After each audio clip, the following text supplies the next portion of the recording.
Welcome to our news headline on Thursday, the 19th of June, 2025. We lead today with the custodian, it seems, of classic Who, Peter Davison, the Fifth Doctor actor, who was the Doctor 8184, wading into the febrile atmosphere which is current fandom, again, with more skepticism and common sense. Peter Davison continues to be a breath of fresh air.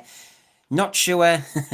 He needs that celery though. You know, they had that cock and bull story. But yes, he's been in the deep end. He's a brave actor, I have to say. So to discuss this headline, I've got my friend Michelle. Good to see you, Michelle.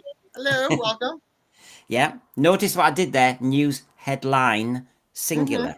Yes, you see, we go for quality. So here we go. So yeah. His latest foray into the battlefield over the future of our programme came with his utterances about Billie Piper apparently returning in the final moments of the reality war, season two's finale, but not credited as the next Doctor.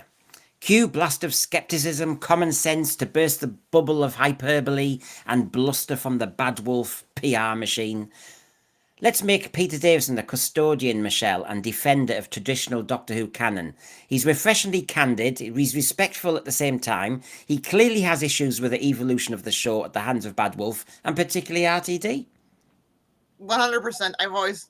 I've always loved Peter Davison. He is my favorite classic Doctor, and I've always loved him for his being breath of fresh air, and also kind of like the custodian, like the elder statesman of classic Doctor Who. So this was somebody had to say it, and it's glad to see that, and he does it respectfully too, because I think this is coming from a place of love. He loves Doctor Who. Yeah, so basically, in essence, what he said here, well, he was perplexed.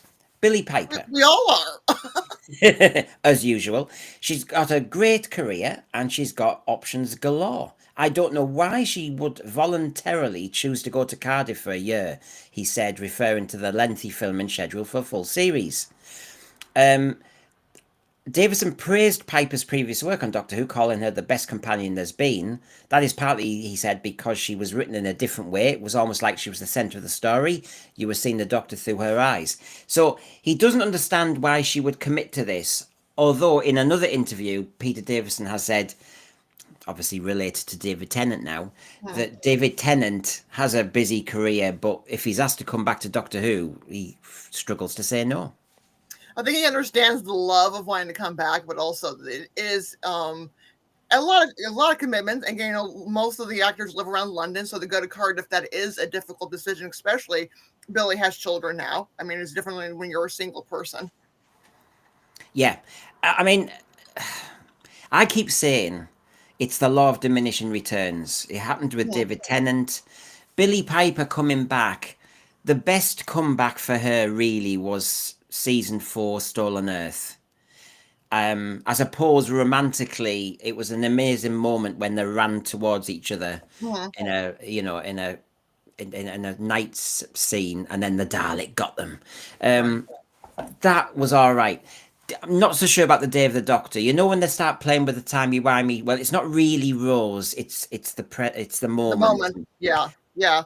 I mean, that was the one way to bring her into a reunion special when thematically it would have been challenging. I guess they could have had her still be the Doctor's companion, but again, they're trying to make a plot line or make it fit thematically. So timey wimey. It's like the Five Doctors. It's an anniversary special. This one is really just like a last ditch effort to try to keep the show from being canceled. It feels like, Yeah, and yeah. and really, it is like a hand grenade. It is this last ditch, like you're trying to do something so you're not sacked immediately. It smacks of desperation. It smacks of not having any creativity. Well, this is, you referred to the hand grenade. Here we go. Speaking to Starburst magazine, Peter Davison dismissed the idea that Billie Piper was taking over the role. It's a completely mad idea. I don't think she's the Doctor. I think she's kind of just a hand grenade thrown into the final episode to try and go, whoa, what's this? And then it's almost like, get out of that. I tell you what, Michelle, that is savvy, it's insightful, and it is so cynical. He is really calling out Nuwho there and RTD. Well, yeah. I mean, and he was at, and don't forget, Peter Davidson's time at the show was a time of renewal. I mean, he's replacing the most popular doctor of all time, and that was difficult. And yet he was able to give some new life to the show. As I know, some of his run isn't always, it's not for everybody, but he did do a very able job of keeping it going for 3 more years. When he said, I mean, you picked up on the hand grenade bit, and the hand grenade as a metaphor is outstanding here, because basically that is really critical of saying in this 8-part series with a 2-part finale being Russell T Davies, you have thrown a plot device in there basically as a stunt, as a tremor, as hopefully an earthquake. It's got no sense, but you just want to see what the ripple effect does. I find that right, okay, we've said stunt casting, but in another way, what it's saying is it was going nowhere. It was just in case the resolution didn't land. It's just in case the series climax didn't land that you throw in the kitchen sink and hope for the best. Fingers crossed.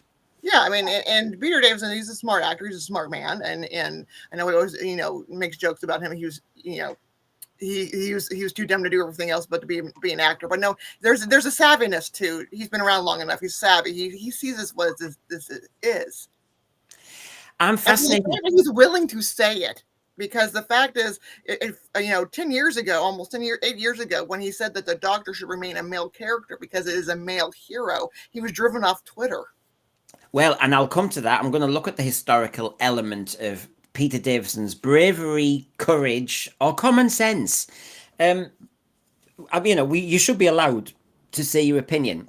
Mm-hmm. What I find fascinating, Michelle, is when you hear an interview quotation normally from RTD, there's anger and there's an edge. Yeah. Whereas Peter Davison may say what we call controversial, or it might just cause a little ripple. But clearly he was asked by a magazine journalist, or he was asked at a convention, and he just gives an answer, which is respectful of the person asking the question. Right. But it's not coming from a bad place. It's not intended to hurt. Yeah. I think this is, he's coming from, yes, he's connected to the show. So yes, there's always there's money attached to this. But I also think a lot of his comments is coming from a place of love for Doctor Who. And also he's seen through his own family what Doctor Who has done and meant to little boys, to people growing up. Lots of people have got comments on this one. People have been looking forward to this. You've got a classic Doctor Who actor throwing his hand grenade into the hand grenade finale. I mean, it's so meta. It's fantastic. So let's have a look at what a few people have to say, and then we'll look at the history of Peter Davison. He's got form on this. I wonder if he's on the Christmas card list for RTD, because he certainly causes trouble. I'm trying to find it now. Somebody said it was like throwing Paul Holgate. It's more like throwing a nuke into the final episode. I have to say, I think he wanted it to be a nuke. But actually, metaphorically, in the end, it was a whimper. It was... Yeah, it was like desperation. I just thought, oh, right, yeah. And of course, we'd had so many rumours. And the fact that so many people on, let's say, both sides of the aisle, use an American expression here, have, who love this era, hated this era, has come together in harmony that this was a bad decision. Yes. Exactly. You've got to see there, like, belt and braces. Dogs, Belt and braces. I can never say this. Dirks. Go on, you say it, Michelle. Do a ex machina. Yes, I know. For some reason, I struggle with that. But anyway, thanks, belt and braces. Is how they will get out of it as usual. I can't even get out of saying it. Let's have a look.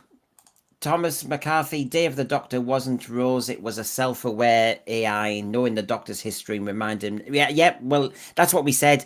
It wasn't. I didn't find that satisfying. In fact, I found that a stunt. And you're bringing back Billie Piper, and I've got nothing against Billie Piper, but it doesn't utilize what made it so good, which was the Rose character. It's a bit like, well, it's not a bit like Tom Baker they brought back. And now, oh, I hated the fact in a way that he was the curator. Why couldn't they have just had him as the fourth? They've had other classic doctors come back and they look older. Yeah. Well, especially now that we've had the memory TARDIS now, and I think Chibnall allowed a way to bring in the older doctors, which was a much more creative choice than they did in the 50th anniversary. Yes. Oh, yeah, I totally agree. Look at Lee Smith. Get Peter Davison on the sense for you. Can you imagine that? Common sense meets common sense. There you go. That would be how it would work. Woodhouse 22. Having Piper in at the end has increased the chance of the show not returning. Another showrunner will want a clean start. It's a clever wheeze, Michelle, for RTD to say, well, I could just hold on for a bit longer if you want. I could do a couple of specials and I'll write through what this is. You know, a few other It's people. almost like poisoning the water. It's like, you can't have another showrunner after me because you're going to have to explain this. I know, and I just think that's the way I saw it. I almost thought it was petty. As ever I'm going out, I want to do something that's going to completely throw everything for a loop and make it 100% or more difficult for whoever to come in after me. Well, there's that as well. I mean, because he wants complete ownership of it, as I said on my stream yesterday, at the latest convention. Even Benjamin Cook, who's an ally, obviously, was saying that even the 60s colorized versions have to look like New Who. In other words, the directive is RTD wants his impact, his influence, his version of Doctor Who across the 62 years, which I think is way off. That's a little bit of an ego, you have to say, because granted, there's been other showrunners, and they've always kind of been like, I'm a placeholder. I'm holding it for a time period. I'm not the be all end all. I'm only going to be here for a couple of years, and then when I hand it over to somebody else, when I hand over the baton. And this is saying, I am Doctor Who. Doctor Who wouldn't exist without me. That's a bit like when I was shown yesterday, Verity Lambert just said, I wouldn't go back because I've done my time. I wish RTD thought like that. Now, John Yulden, good to see you. I find this fascinating. It's almost like the fall of a dictator and underlings calling him out because they know they're going. RTD is gone and I suspect others will speak out. I wish that was true. Peter Davison has form, and we'll look at that. Peter Davison has always spoken his mind. I think he's like a classic. He's just going to speak his mind. He's not lockstep with anybody. But I have to call out the bravery because, as you say, there's other classic actors. There's other ones who play safe. Now, Peter Davison isn't the J.K. Rowling of acting. I mean, he is he's on TV an awful lot. He's done very well. He's had a really good career. But I don't think he's untouchable. No one's untouchable today. No. So he's been brave. But like I said, it's coming from a decent place. He's not trying to make a headline, and I don't think he's trying to be edgy. I think he's just saying what he thinks if he's asked. And it's from a place of love, and I'm sure he's also going, this is something that my legacy is tied to. This is something that I was in, and I'm sure there's a certain disappointment of seeing it fade away, because even during the wilderness years, he was saying in interviews that there is always going to be a role for Doctor Who. Doctor Who should come back. Now, John Serena here, RTD is getting predictable. Getting predictable as his writing. And we know now he's going to bring back Tennant to meet Billie, and he'll exactly New Who eats on itself. It's like a narrative cancer. Since we'll all like metaphors suddenly. But the other thing, Michelle, is in this last bit of the quote, after the hand grenade bit, it says to try and go, whoa, what's this? And then it's almost like get out of that. There's an essence of later JNT when, of course, there was an element where we've got a star on. We'll have talk about whether the chameleon circuit in the TARDIS is now fixed. We'll get rid of the Sonic. We'll create headlines to try and get Doctor Who noticed. Now, JNT did it for a good reason, which is it was battling Coronation Street and everything. And so fair enough. But this has a kind of the fall of Rome element to it, where basically we just need to get a headline. We're desperate. Well, he's had experience seeing in his own time in the TARDIS, in what happened after he left. So he's kind of speaking from a voice of experience. He's seen this. Yeah. Oh God! Again, the Peter Davison saying this, that I'll just throw it in, and basically the response from the audience you want is, "Whoa, what's this?" That's that's not a narrative. That's just desperately trying to create something based on. Well, I've tried 8 episodes. I've Right. tried different plots, but if I get an actor to stand in front of the telly, I might get everyone going, "Whoa!" Well, hold on a minute. That's got nothing to do with your talent. That's got nothing to do with your plotting and structuring. That's everything to do with the BBC being asked by you to get their check out again and to get another actor in. Do you know what, Michelle? We wonder where the Disney budget went. It went on RTD's fantasies of spending. We had 2 Rani. You could have had 1. Oh yeah, yeah, and it was in the disgraceful to Anita Dobson, who was a great actor. It's some of the things I most enjoyed out of season 2 was her little cameos and what she was up to. Because I thought she was charming. I thought I liked Anita Dobson, and I Yeah. thought it was a service to Anita Dobson's skill as an actress. Well, I mean, she was very polite about it. Like I said, she was there at my convention at the weekend. She was very polite about it, but you'd expect that. She's a Yeah, professional. The thing is, though, it was disrespectful. I mean, RTD sounds that the story she was telling is he's very respectful to Anita Dobson. He said to Anita Dobson, "I couldn't kill you off," but why bring in Archie Punjabi? Why well, do then that? why even kill her off? You could have her off to be like the master, being the nemesis of the doctor. What they did with having her being Ian 5 minutes after being on stage, that was just disgraceful to both actors.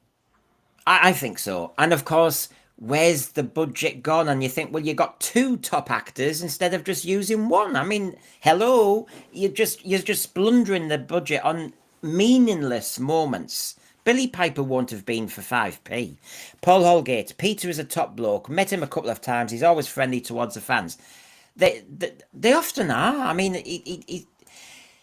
people appreciate his era. I mean, God, do I appreciate his era now? God, I questioned him. And also, without the fans, they would have no business. I mean, I met David Tennant. He was perfectly charming too. I mean, and would look and acknowledge us by name, which was absolutely sweet. Again, to a certain degree, without us, they don't have a business. Yeah, and Paul Holgate's obviously mentioned. Excuse me, I'm going to sneeze. I'm going to sneeze.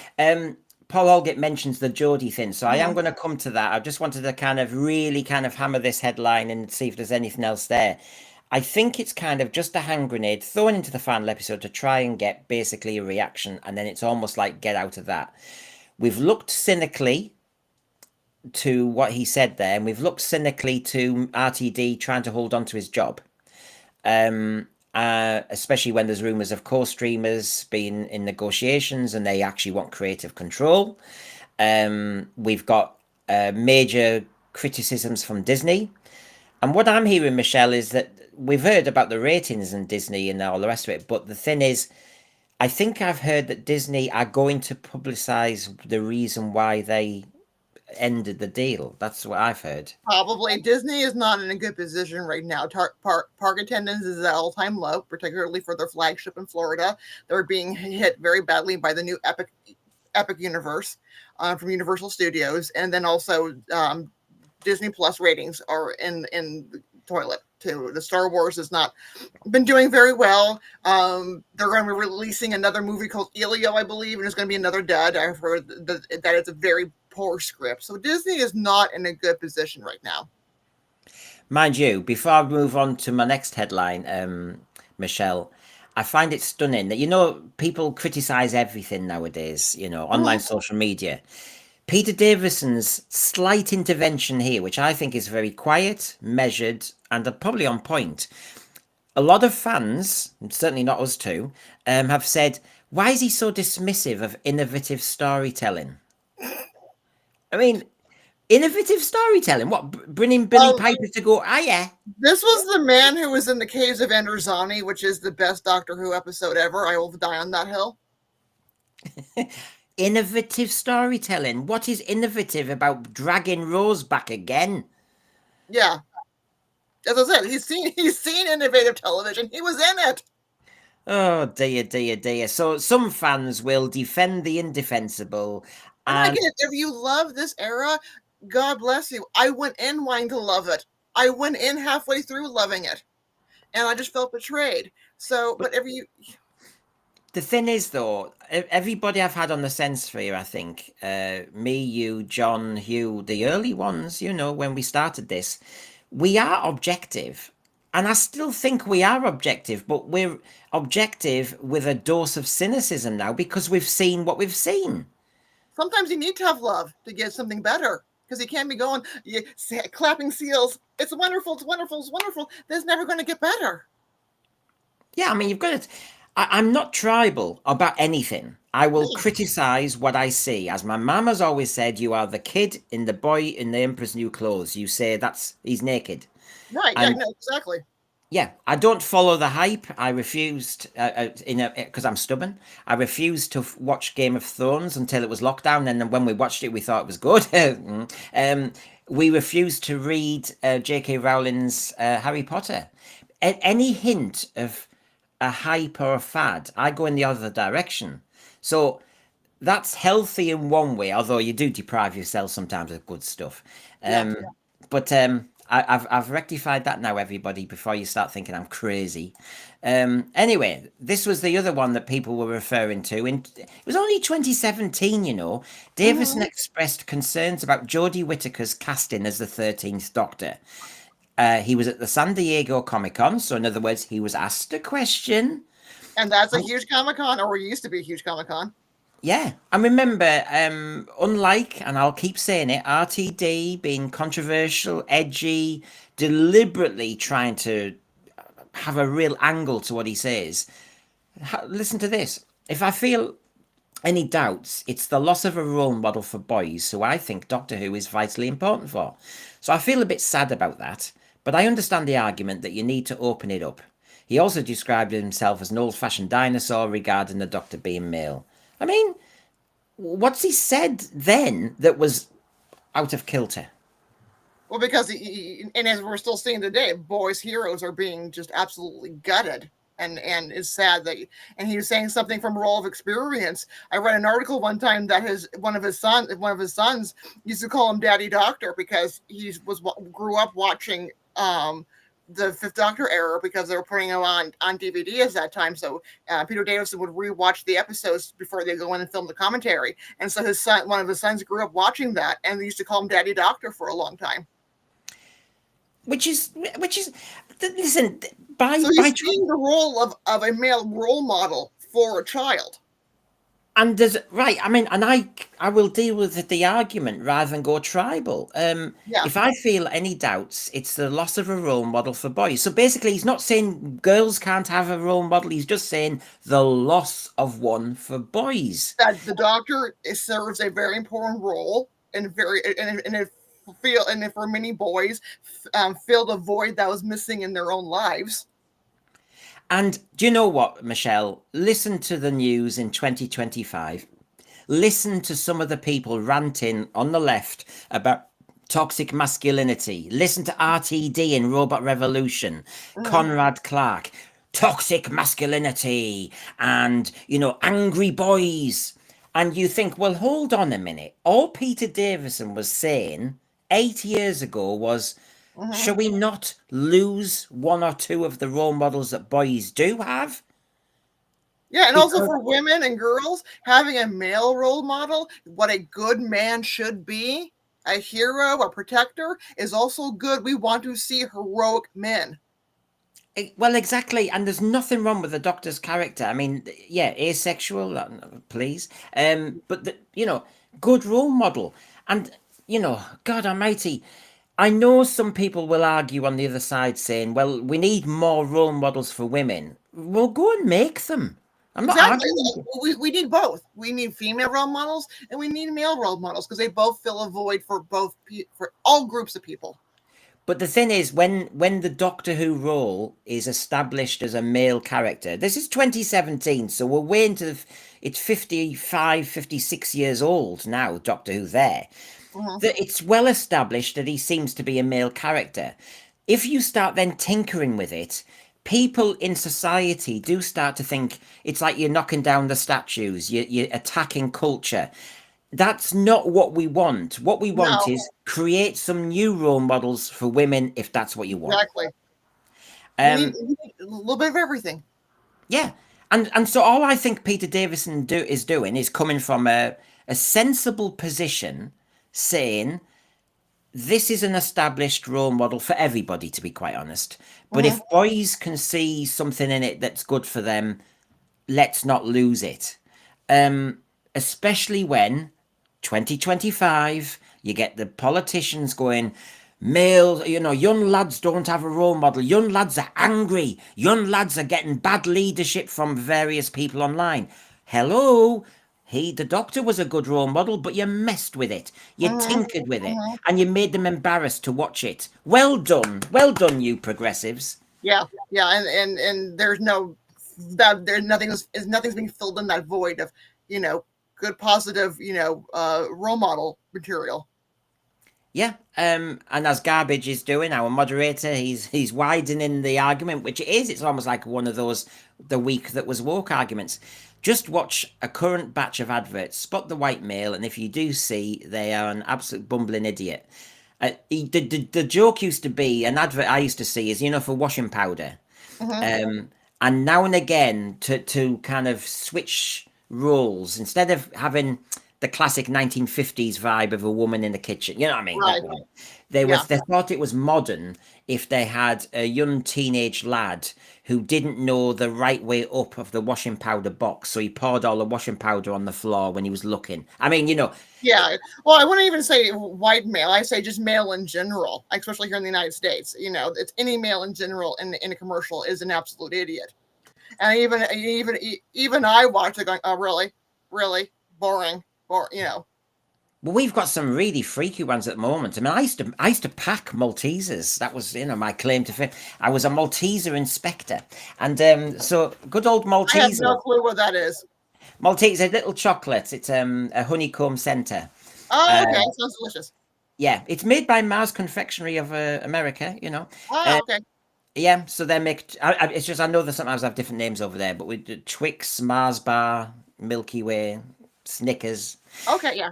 M&M's. Anyway, I was a Malteser inspector and packer. And the advert we've got in Britain at the moment for Maltesers, so again, it's just confectionery, has, I think it's a black woman bringing back a white man. Now, the humour is they're an old couple. So she's Hmm. found a boyfriend who happens to be white, and she pulls him in, and there's the black family sat in the lounge, and there's a Chinese looking woman as well. It's a very blended family, and the advert is all they all crunch the Maltese and they all look awkwardly at him. So there's the awkwardness that you imagine your oldies doing it. That's the joke, but they have this blended nonsense going on, and you're going, "What are you doing? What are you doing?" So anyway, thanks, Garbage, for distracting me, you swine. No, but it's true. Anthony Parkinson. It's just showing families in general being poor. I mean, look at this last season of Doctor Who. There was no father in any of season 1 or season 2. We never saw a father. Oh, Michelle, if you think of the Church on Ruby Road and you think of the end of season 1, especially the Empire of Death, there were lots of shots where you saw the foster mother, Mhm. the natural mother, the grandma, all and actually Ruby in a very female shot as the TARDIS dematerializes. You got loads of shots like that. It was a very and I have to say my alarm bells in my head because I'm not anti-woman, of course, but it was, No, oh, you've turned this into Star Trek Discovery. This is what you've done. right. Well, and it's just also showing that men are not needed, men are not wanted on this show. It just is weird. Like we never met Ruby's biological father. Okay, Grandma's a widow. Okay, that happens. Cherry is single. Okay, that's fine. But we never saw Belinda's father, even though she's talking about how wonderful he is. We never see Belinda's dad, and we never see the father in the alternate universe for the little girl, and of course she's divorced or single. Paul Holgate, it's like the way they've pushed Rey in Star Wars. Yeah. How did that work? Um, I think the issue is what you've done to Luke Skywalker, what you've done to the original characters. I mean, Rey's a new character, I suppose, so that's good. You know, it's like Yeah, yeah, it, that's fine. it's just the snag that what do you do? For example, you're giving companions in Doctor Who a stronger narrative. I can go with that so far because you know Mhm, in the mhm. 60s they've just screamed, Yeah, but what they've done now, I think, is they've made the female representation so strong or dominant. I don't know if it's that strong, just dominant in the script. But you've diminished the male character by doing that. You've actually look, just diminished them. they're trying to turn it into a girls' brand because Disney is a girls' brand. Disney is the Disney princesses. That's the heart of Disney. I grew up loving the Disney princesses. My favorite's Belle. I named my dog Belle. But at this, but you can't turn like Star Wars or Star Trek or Doctor Who. It's actually primarily a male fandom with females in there because they like that. But when you're trying to change a demographic for a show that has never been there, that's when you get problems. Yeah. You look at Harry Potter. Harry Potter has, yeah, it's controversial right now, but it has a blended fan base. We've got a few interesting points here. Jess, thanks for joining us again. Jess, a nice loyal supporter here, but good points she makes. Michelle's so right. We need to lose this ideology. The feminist powered ideology is infecting common sense and reason. Doctor Who is not about the males are strongest toxic whilst the females are toxic. It's not, that's not the argument. And also, we've got Christopher Hammond. The role model point is so important. Representation is important or it isn't. The Doctor, a broadly non-violent thinker, is a really important alternative to Ronaldo or the Love Islanders. Yeah, Mm-hmm. because the world is proliferating on TV with basically Mm-hmm. sex. Yeah, yeah. And here's a man that will, granted he's asexual, or whatever, but he stands up for what's right. He will defend the innocent. He will protect his companions. Fifth Doctor dies for his companion that he just met. Yeah. As Garbage says, it should be escapism to forget about the world as it is, not to be reminded of it and dragged down and suffocated by it. What a world that could be, like Star Trek. What a world that could be, a world that's positive, a world that technology is there. We can make the world a better place. But it's a bit like, and I do use my, I don't watch every franchise that ever existed, but I Yeah, have watched Star Trek Discovery, and what I found there is the version of how they feminized it. It doesn't mean that this is femininity, but the version they did became a parody in itself because you're getting shot at, you're in peril, you're on some planet and something's going to blow up, and they always seem to have time to sit behind a rock and go, do you know, I'm proud of you, girl, and are you all right? And yeah, but I haven't kissed, so and so Book. Or what was, is that was his name? For ages, and I don't know if our relationship's going anywhere. And you're going, can we just dump all this crap and get on with the adventure? Saying there's no atheists in foxholes. You're not having lovey-dovey, women in combat. They're not having lovey-dovey conversations. We'll have this later back in the bunk. We're trying to survive right now. Yeah, these are the bits I assumed. Not that I was too bothered. That in the TARDIS, once episode 4 finished and the credits are going, that's when Nissa and Tegan in that strange bedroom they had would have a little natter about the Mara. That's what I imagined, and I didn't want to see it. Right? Yeah. But no, we now have to see all that and not see much action. So in the end, you're going, this is not the genre. You've turned it into cheapo soap opera again with an obsession about sex and relationships. Oh yes, it's Love Island in a TARDIS. Thank you. Yeah. Jess here. Doctor Who is an alien, not a human. This obsession, he has to be earthbound all the time, is for their lazy, half-assed writing to succeed. And remember, the third Doctor desperately wanted to get off the planet Earth. Oh, he's miserable on the. He didn't want to be stuck with all the unit's problems. Yeah. Meanwhile, this one, give me a hug, show me the money. Oh God, it's so pathetic. And Okay, when my dogs come in for loving, I'll go. I go, show me the loving. I can't hang out with my dogs. Alfie Jack, DEI and positive discrimination have turned the entertainment world upside down. Escapism TV is not real life and therefore shouldn't reflect it. It's there to entertain, not educate. They're forgetting what TV is. They're just forgetting. And like I said, they're all cowards because they're refusing to go into politics to actually put their money where their mouth was. Now, apparently we're talking about Peter Davison, but this is the point. It hits so many nerves, doesn't it? It does, and it does, and we're passionate about it. And again, we're not against diversity in television. That's wonderful, but I want it done right. It kind of like equality where everybody has their voice to say. And one thing we've always said on the Sense for You is I really would like fans of different persuasions and different viewpoints to be able to be in a kind of virtual room and we can disagree, but we still talk and we still respect each other. Because too many people go into their two little camps and just do a rant from behind lots of kind of, bunker. That's stupid. Oh, I'm sure this episode's going to get it. So, you've got Peter Davison here in the past saying this, and of course it got ridiculous. Peter Davison quits Twitter over Doctor Who sexism toxicity. No, that's not what he was doing. Former Doctor Who star quits Twitter amid fan backlash after criticising Jodie Whittaker winning role. He didn't criticise her getting the role. What he said is, yeah, I'm worried about the loss of male role models. But this one was a killer because as well as fans and media criticising Davison for suggesting the Doctor's gender change could negatively impact boys, with some labelling his comments as sexist, his Doctor Who successor, Colin Baker, publicly rebuked him, saying they've had 50 years of having a role model, so sorry, Peter, you're talking rubbish.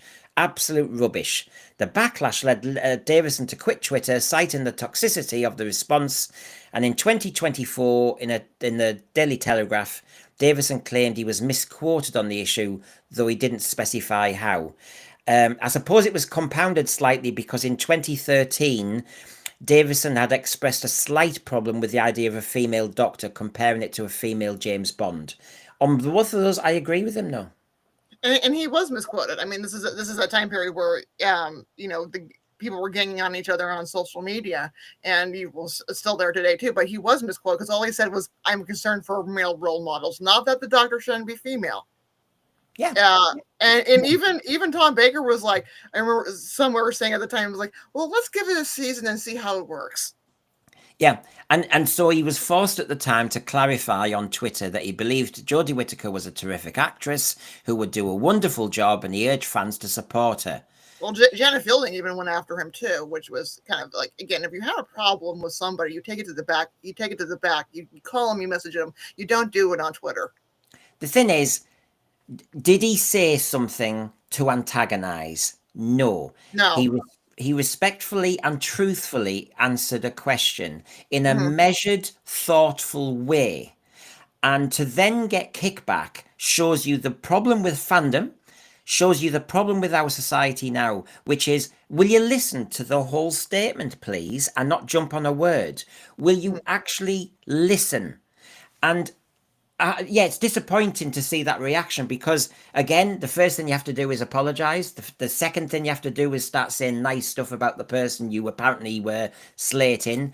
And then you still end up having to run away from Twitter or whatever forum because the world is so judgmental, but it's not listening. Right. Yeah. It was 2017. That was a harbinger of things to come. Oh, God. Yeah, tell me about it. Julianne Goodwin here. As a woman and a fan of science fiction, I am sick and tired of this forced girl boss nonsense and constant anti-male messaging. It's everywhere. Lazy DI writing is ruining entertainment. It's actually not how we all operate. I mean, if RTD stumbled on our little modest channel, I'm a male talking to a female and nobody's talking over the other one. Nobody's doing microaggressions. Oh my God, it's almost like we're equals, Michelle. Oh my goodness. Dun, dun, dun. I mean, And we haven't had to do a message about it. I mean, in a minute, Michelle, I won't give you any shout outs for any channel you're or anything. What I'll do is I'll just say, do you want to do a message and what this means to women to be allowed this? I mean, it's like, it's just stupid. Thank you for allowing me to express my voice. It just, we want equality, and we like, and again, like the girl boss thing is so boring. If you want that, read romantasy books. I mean, I tried to read those and they made my eyes rot. But again, if that's your thing, go for it. But it's just what is being pushed in pop culture right now is slop. But of course, if we were living through this, the other thing I should have to do as the male on this panel is I should say this, Michelle. Thank you for being you. I've learned how to be a better streamer because of you. I mean, it's like what? Well, here's the thing. In life, we all learn from each other. That's what relationships are. We all make each other better. We all bring No, up. no, Michelle, that is a rubbish statement. You can't do that because that's making the man go a bit higher again. No, what you've got to let me crumble and say, I basically don't know if I can cope without you today, Michelle. Once the stream ends. Okay. Well, you can send me a check later. I mean, the scripting nowadays is. I don't think Jamie would agree on that, but you know. Yeah, well, the Hoopettes will go mad. So there you go. There was the San Diego Comic Con, and poor Peter Davison spoke in sentences with really measured language compared to RTD. Can I remind everybody? RTD seems to get away with it. And of course, I'll have to go bigger on this one because the writing's just a little bit smaller. So, this was when he talked about sex in the TARDIS, so to speak, and female companions. I think the idea that there's a frisson in the TARDIS is absolutely fine and works very well. I'm rather envious of the number of times that the Doctor gets to kiss girls now. I don't know why in my era they were so obsessive that there should be no flirtation, and I think it was part of the reason why they never quite mastered the whole companion idea. If I just take that off, they were struggling for many years to make the companions more rounded. They never once thought it was a good idea to put any frisson or sexual tension, even if it's most innocent form, between the Doctor and companion. I think it would make it easier to write a better character. What do you think, Michelle? Yeah, I agree. I kind of like the idea of like, was there something between Nissa and the Doctor? I mean, there was a little bit of friction there. And it gets, again, it goes back to that only a woman character has to be in love with the male character. You know, there has to be the, well, there, won't they? And when you're dealing with a Doctor that is how many billions of years old now? Why is he interested in a 19-year-old Earth girl? That's a little creepy. And this is an interesting one because he was criticised this time. You know, I think you're criticised for opening your gob, but he opened it this time. He was criticised by people saying you're criticising classic Who. And his argument is you've not made them compelling companions, and he's always said there were too many in his TARDIS anyway. Well, yeah, so, and there was some, you know, definitely. As much as I love this era and this is my comfort era, yeah, I can see that there maybe it was things underutilized. Our character arcs underutilized, and character arcs we wish we would have seen more of. And so he's got a point, but also that was the writing of that time period. It was, and I have to say that there's a kind of middle ground, which is as you try and embellish and make the characters nowadays more three-dimensional and more fleshed out, please, writers, don't diminish the Doctor. It is called Doctor Who. It worked in the 60s and 70s, particularly because it was the perils of Paulie. You really always had that thing. Now, whether the women had to scream or not is a moot point. But I do think it works better as a formula that the companions, male or female, get into bother. The Doctor gets them out of bother. Yeah, that's it's the arc. And you know, talking about the screaming aspect, you know, I scream when I see a mouse. It just happens. One time at work, there was a mouse in a mouse trap, and the sounds that came out of my mouth were interesting, and it was not even a full cuss word. It's just like you're just making the syllables. Yeah. So when he got criticised for this, some people said, obviously, you're criticising Classic Who. Other people said, you're criticising the asexuality of the Doctor. All he seems to say here, and that, let's be fair, is he says, I'm rather envious of the number of times that the Doctor gets to kiss girls now. Well, that could be just a flippant comment, let's be honest. I think that's just a joke. I mean, there's other doctors who've made that joke before about, and then they'll look at each other and giggle. Yeah, and Colin Baker got away with saying, because obviously they all had to kind of have a default position on discussing the Jodie Whittaker Doctor, so he always said, I'm glad there's a Doctor now I can fancy. So, I mean, there you go. If you want to watch something funny, watch like fan cons, get the classic Doctors together. You will laugh your heads off because it's like herding cats. They are hysterical with each other. The other thing is he is criticising. We know he decided to leave after season 20 when he didn't think the stories were that hot. Right. He has criticised the story writing. So clearly he's got skin in the game to say, and by the way, everybody, if you're just wondering, this was from 2013 when he said this. And he's also said, he's also said that if we had more stories like the case of Van Rossani, he would have stayed on longer. Yeah. Oh God, too right. I don't know why they were so obsessive that there should be no flirtation. I think it was the family-friendly times of Doctor Who then. I can't see. And censorship back then, and even in the United States, was much more. I mean, the famous that you couldn't have a husband and wife in bed together. They had to have those separate beds. That idea that, Lucy was the first person to get pregnant, and they had the listings of words. Well, you can say this, but you can't say this. But as Alfie Jack is saying here, ironically saying that now, that when they introduced sex in a way to the series when he was regenerating, some people weren't looking at his performance. Yes. Oh, okay. There is online. I found this one time I was having a particularly bad day of his audio commentary of the regeneration. I about spit something out of my mouth laughing. Yeah, I mean, it is what it is, isn't it? Victoria Yardley here. Good to see regenerated you. Happy. Yeah, very happy. Yes. You're expecting someone else? Victoria Yardley, lovely to see you. New names and everything. It's always nice. The Fifth Doctor was a particularly good role model. Deliberately more vulnerable, relying on bravery and intelligence to succeed. That's actually a really good point. That this is what I mean. Doctor Who was a really good role model for males and females because it wasn't all the kind of Marvel comic. It was all about, the size of your muscles or anything. It wasn't about whether you were the strongest at PE, if you get my gist, the strongest jumper. It was using your brain and in many ways being quite modest about it. Yeah. Yeah, and being vulnerable, making mistakes, but still, learning from those mistakes. And again, I'll go back. He regenerates in the most heroic way possible. He sacrifices himself for a companion he's just barely met.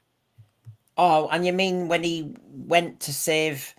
well, I can't say the words because of the YouTube policy, but basically, you don't think that that's up there with the Doctor making sure he regenerated to save Poppy, even though she was already saved? Yeah, I mean, there's the idea of and granted, and I criticized modern Who for this is the greatest, biggest threat the Doctor's ever faced. Then we have a small scale, threat on case of Van Rossani. So I mean, so we finally get a low stakes regeneration, and it's okay, I still got nothing. Yeah. So, he's making an argument in that last paragraph for just better rounded characters for Doctor Who. I mean, in other words, it's like a union rep, isn't it? He's actually saying, can my company just have better narratives for them? Take Snake Dance and, Kinder out for Janet. Yeah. Can my companions have a bit more to do? I mean, that's actually just being a decent representative and a company man. If there's another showrunner, if they were smart, and this is a big if, I would take this man out to the pub for an hour and just talk to him and just listen to what he's got to say about Doctor Who. Well, it is fascinating. And of course, he continues. I mean, I make it sound as though he's prolific. He's not. He goes to conventions and Billie. Oh my God, you know what? He actually says stuff. And of course, it was only last year we had the bi-generation. Doctor Who's Peter Davison. I don't know why they did that. I mean, I mean, Because he's like, I remember that arc. He's like, Is my character still alive? Did I survive Ender Zone? I didn't think my character did. Am I still on TARDIS? yeah, and as we said, it ruined the whole Jeopardy angle of everything again for a stunt. It I takes mean, away the sacrifice of, the third Doctor. He faces his fears. He is humanized. He regenerates. Fourth Doctor saves the world. Gets thrown off of a gantry. Fifth Doctor saves himself for a companion. yeah, and if it, yeah, I know. So, but there were so many niggles to do with this stunt, this bi-generation stunt, which has now been done. Let's be honest, twice. And she's done it two times. I was once. I was in favor of the first time, like, oh wow, Doctor Who's doing something different now. Wow. And then you see it done a second time. It's like, okay, come on, especially for something that's supposed to be a myth. And so again, he gets criticism that he was criticising Russell Davies' creative direction. I think he's just calling out the fact that it made no bloody sense. Others saw it as others thought it was just a neutral expression of confusion about a complex narrative choice. An extremely talk about Billie Piper coming back as a hand grenade. This was more nuke because it completely changed canon. Especially when they said all past Doctors bi-generated, not just 14 into 15. It was all past Doctors. Because he even says in an interview, the seventh Doctor wakes up in the morgue in San Francisco. So all past Doctors have regenerated. So all of their sacrifices have meant now nothing. Again, and it's lovely to see these. I mean, we've got female representation here. We've got loads of common sense here as well. Lorraine Sheridan, watching on the phone so I can chat. Well, that's really all to the good. I hated the end of season 2, and Russell should be sued for not presenting the show he was paid for. Met Peter Davison in Epsom. He's lovely. So all's good with the world. That's what I mean. He's not being sued. He may be losing the deal. I think that is when Disney says we do not want to go forward. That says we have no confidence in the product. We put money into it, whatever, like 100 million, whatever it was supposed to be, and we did not get something that we were promised back. Yeah, Tomboy Chick. The bi-generation explanation was bizarre. How does it prevent you being infertile? They're still the same person. Well, God, that's another one, the infertility thing. I mean, honestly, the daft thing was, after they were all kind of, like they were all destroyed and everything, and then, but they're infertile as well, and you're going, do you know, they're a very afflicted people, the Gallifrey. I don't even want to know. I don't really, and for those especially who suffer for fertility issues, my heart goes out to you. I'm so sorry, and I mean, that it is at a human level, and I know a lot of people struggle with that. I don't want to think about Time Lord fertility. There's things I just don't want to think about. No, this is why I don't. Mommy, Daddy, what is infertility? This is why I didn't want the Doctor getting down and dirty with sex and rock and roll and that, because he was above the fray. Your companions, I mean, Peter Davison's argument was the companions could get up to Nookie, maybe. You know what I mean? That's different. And it might make it interesting. Might make it so proper as well. But I don't want the Doctor to because the Doctor's like your parent or uncle or auntie or something. It's that level, and so you don't want to be thinking what they do in the bedroom. You don't. Yeah, no, you don't. We know how we were created, but we don't want to think about it. It's like when sometimes at work I'll be asked about, the sexual history of historical people. Like, I don't want to think about that. I don't want to think about that.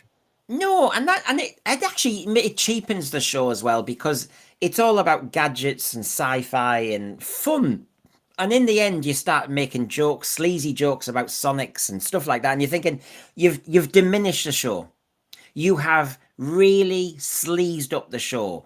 And actually, because RTD came back, Michelle, you do then judge the first era when we give him a fairly free pass. And right. You do wonder about things back in the past. It's like, how strong was it? And was it because someone was having checks and balances? Well, you do start to, I have to say, at the time I enjoyed it, but you do start to wonder.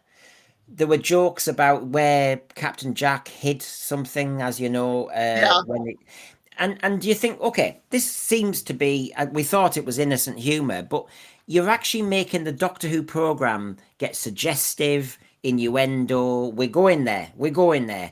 And it just seems to be RTD's obsession that we have to get down to the Love Island sexual innuendo, or actually, let's just be graphic, because Doctor Who, and I'm not listing them all now, but we know on the Church and Ruby Road and various other versions, it's been actually a bit graphic. Mm-hmm. Um, I mean, it's bad enough when Capaldi was saying, don't check my browser history. I'm like, okay, yeah, that's bad enough. Okay, we can pass it off as a silly joke, but now it's like, but Michelle, it's another silly joke at the to the detriment of men. Well, it wasn't yeah, it. It was like yeah, there's a decent looking man laid on the bed, and of course you get this, and you think, oh, stop it. That was a really strong episode, that, but no, they go there. Now I know, you see, isn't it funny that the 60s, 70s, and 80s Doctor Who knew that the mums and dads were watching as well? It was a multi-generational program, but you could still reach to the parents with various lines without doing that. oh You yeah, know, yeah, and if you're gonna do it, I'm not a prude against dirty jokes. You can slip one in there sometimes, and it's for the dads or the moms, and it doesn't sleaze the show up. You have another character say it. You don't have to have the Doctor say it. yeah, exactly, exactly. So we've got a fair bit of agreement on that element. I'm just trying to sift through as much as I can. So yes, the bi-generation. I don't know why they did that. Um, and what did he say here? That well, the bi-generation. I don't quite know why they did that. Speaking as an actor, it might be because RTD has said that he wanted to create a kind of universe. Again, he's been savvy, which is, oh, is he trying to just kind of go off in lots of spin-off directions? So that's not criticism, that's just thinking. If I just take that off so we can actually see it again. So basically, if I just go there, let's have a look. I'm a huge fan of Doctor Who, but I'm not as mad a fan as, say, David Tennant. And the bi-generation basically apparently means that my Doctor, as you said, Michelle, still exists. So I can be brought back at any point, even as my older self, to do a Doctor Who story. I think that was the intention. He doesn't sound happy, does he, saying that? And this is the problem, Michelle. It's like, why bother? Why do it? And all he's doing is just giving in his opinion. So I've come up with 4 versions of Peter Davison, I think, talking common sense. Because let's be honest, I think RTD does need calling out sometimes, because what Yeah, he's doing to the show can be a tantamount to vandalism, can be tantamount to disrespectful of classic Doctor Who actors, writers, producers, villains. Look at what he's doing to them. And here's one other example just to kind of prove my point. If I go big screen again, Omega, or Omega, Marie Baker. Yeah, so the writers of the 3 Doctors, Bob Baker, yeah, and Dave Martin. This was posted when Paul Clifton they saw my stream. You know, the one where I clipped the bit with Disparu about what RTD said some people do when they watch his shows. yes, another thing we didn't want to think about. Exactly. So everybody, you know what I mean. So Paul Clifton obviously has reposted it as well. And isn't it fascinating that Marie Baker, the wife of Bob Baker, let's do K9, Mm-hmm. the 3 Doctors, the Invisible Enemy, loads of good stories. Marie Baker says, I know, viewing figures have gone right down. Thank you for your support. We had no idea the BBC were going to do that. And it was how they used Omega. And that's gotta be heartbreaking for her, seeing that was her husband's creations. And also, it goes back to what I said earlier. It's gotta be slightly heartbreaking for Peter Davison, for all the other actors, to see something that they have been tied to for most of their careers, and they've seen the love of the support of the fans, and that's kept them employed during the wilderness years. To see this go down to the way it is now. Yeah. And so it's a hell of a catch to get a quote like that. But, I mean, listen to that statement at the end. I mean, it just, we Yeah, had, no yeah, idea. we had no idea that the BBC were going to do that. Because they probably hoped, well, it's Omega. We know what you're going to do with Omega, but we didn't think you were going to do that. Yeah, Um, yeah, it's so disrespectful to Omega's character too. Just to have him in there for 5 seconds and then to eat the Ronnie. Oh, totally, totally. Paul Thomas Ashworth, thank you very much. I haven't got any hoop pits today. Sorry, mate. They're down the pub. Yeah, they are. Really miss Doc and Tegan, Doc and Ace too. Mhm. I know I'm at another convention soon with Sophie Aldred, so it'll be fun to see her. I don't chase people around to talk to them, but she's obviously very friendly as well. Let's have a look. Oh yeah, And look at the doctor, the professor, and Tegan. It was a father figure for a child who had come from a dysfunctional family, and it was the void that she needed in her life to make her a better person and to go forward. Well, Frank is confused here. Surely they have to have approval from the respective estates. No. Do you know what, Michelle? I don't know what the minutiae of the contracts are of copyright, but one thing I can suspect is at the moment BBC iPlayer has no An Unearthly Child. It has no Terror of the Zygons and no Seeds of Doom. Right. And you do sometimes wonder if RTD does what he's been doing to Sutek, to Omega, to the Rani, to various things, writers' estates, yeah, I know they can see a check coming, but they might go, hold on a minute. I don't know if I really want to get the legacy involved in this. I think he's done a disservice to himself in the end. Yeah. And also it's the minutiae of every contract. Every contract is different between a writer, their estate, and BBC. Some writers have signed off completely to their creation and received either a lump sum or some residuals. Some are still getting, the check and the approval for certain characters, like the Daleks with Terry Nation's estate was a completely different thing when Big Finish came around. They had to work a deal not only with the BBC, but I believe with Terry Nation's estate to get the Daleks. Tomboy Chick here. If I'd be fuming if I were related to a former writer, seeing what RTD is doing to the past, he'd certainly. I would be too. Yeah, because that's their loved one's legacy. Yeah, good to see Babette. I haven't seen you for a while, Babette. Hope you're well. One of the biggest problems for future co-productions of Doctor Who is the fact that Bad Wolf is owned by Sony. No streaming platform wants to split the pie 3 ways. Yeah, you'll be very right that the complications are all there for all to see. We've gone around the houses, Michelle. Okay. Based on Peter Davison, bless him, just opening his mouth. It's allowed, apparently. Yeah. But yes, it's a completely mad idea. I think that just sums up an awful lot of what RTD's been doing. It's completely mad. Stop it. So, Michelle, thank you for joining us. And you're welcome. Have you got anything to advertise or shout out for yourself? July 22nd, my new book, Ghostly Tales of Fredericksburg, is coming out. It was my adaptation of my adult book, Han Fredericksburg, and so the publishers asked me to adapt it for young adults. So it's my first young adult book. Well, we won't say anything terrible, like you're not going to do a CBeebies version like of Doctor Who. Well, if they gave me a big enough check, I wouldn't have. Yeah, yeah. But no, yeah. Again, it's as long as it's done with love. Exactly. Oh well, that was an enjoyable stream, and do you know what? We've gone quite measured ourselves through all the headlines there. Thanks for joining us again. I might be back tomorrow, everybody, with one other headline. But thank you for your support and have a good day, everybody. Thank you, Michelle. See you all again. Really?